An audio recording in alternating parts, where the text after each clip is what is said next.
Greetings, salutations, and hello on this February the 3rd, Tuesday, 2026. I'm so glad you're listening. We're enjoying a nice toasty 12 degrees Fahrenheit here. That's 20 below freezing.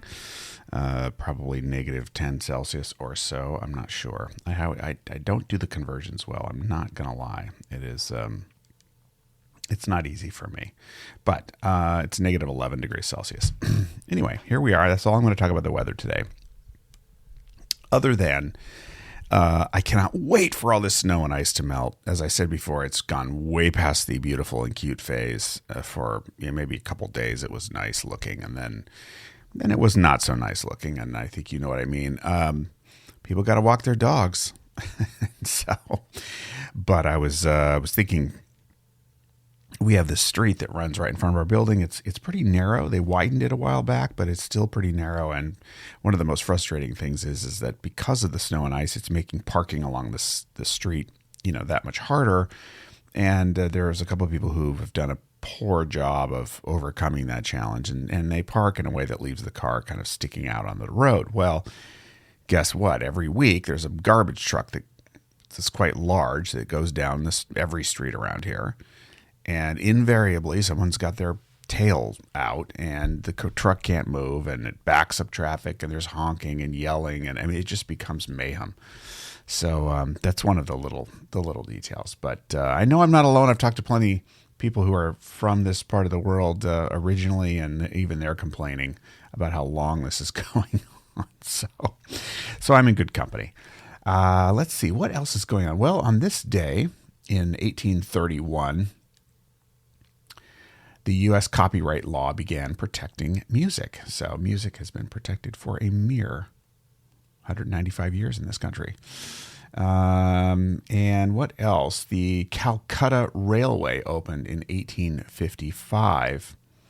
But again, these dates, I think about it, and it's just not that long ago. It's just not that long ago. Another date for today that caught my eye was that in 1994 on this day, President Clinton lifted the trade embargo on Vietnam.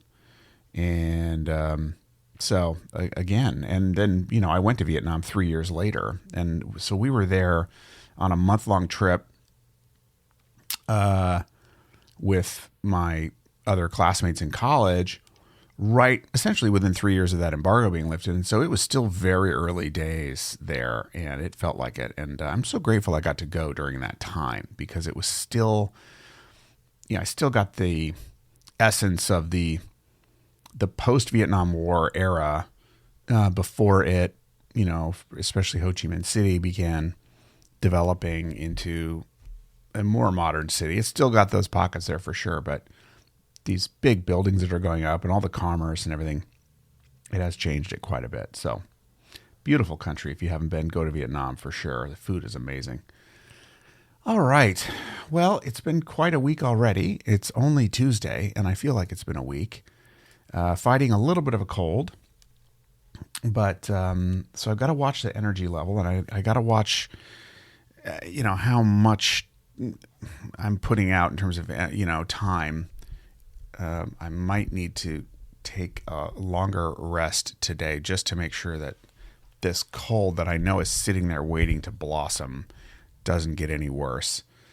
And so I'm going to take that into account today and allow myself to rest and recover, because I got a lot of work to do. Thankfully, today's got very few meetings on the calendar, so I can just get to some inner work that it needs to be done. But it's just been very exciting to stand up this company, and I've really got the next generation of the kind of the structure and the messaging figured out, and now it's just having the patience to keep going one day at a time until I can afford to pay for all the different elements of it. But we'll do it one piece at a time, and that will be like how to eat an elephant, right? So that's been really, really good.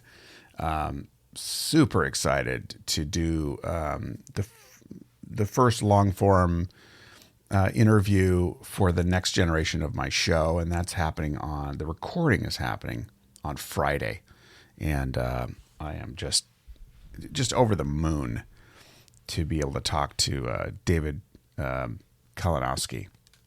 And so in thinking about that and preparing, of course, we've got his book here, The Sacrifice Paradox, How to Navigate Life's Choices and Trade-Offs. And I thought I'd share story number 4. It's called The Personal Impact of Sacrifice from the book, because that's the theme that I talk about all the time, is letting go. And, that sacrifice is part of letting go, because some things we let go of do feel like and are sacrifices. So let's just read story number 4 here. This will give you a little inspiration. It did me anyway. Sacrifices often require us to give up something that we hold dear. This can be incredibly challenging, as it forces us to confront our deepest desires and values. The act of sacrificing can lead to feelings of loss and regret, but it can also pave the way for growth and fulfillment. Consider the parent who decides to stay home to raise their children, sacrificing their career aspirations and financial stability.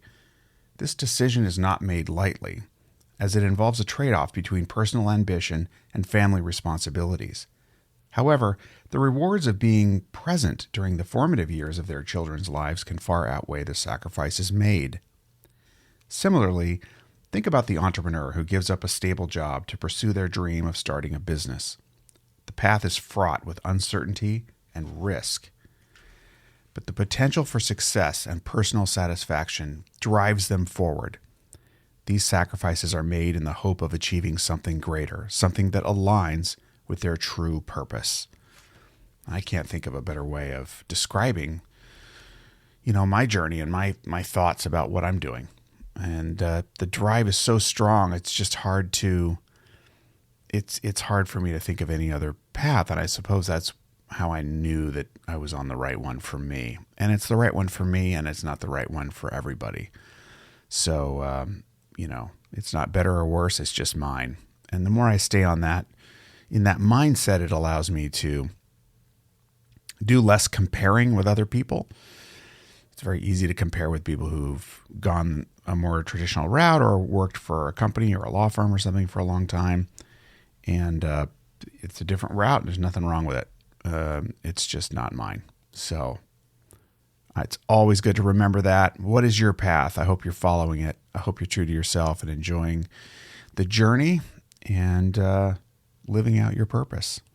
With that, I'm going to leave it for today. I hope you are well. Thank you, as always, for listening. We have a small but growing follower base here. The numbers keep ticking up, so there are more of you listening, and some of you I don't know. So that's really, really nice, and I hope you're getting some value. Feel free to leave us feedback. Go to the Substack channel, leave it there. That's probably the easiest. You can always email me at matt@mattstone.co, matt@mattstone.co. You can let me know what you think or what you'd like me to talk about.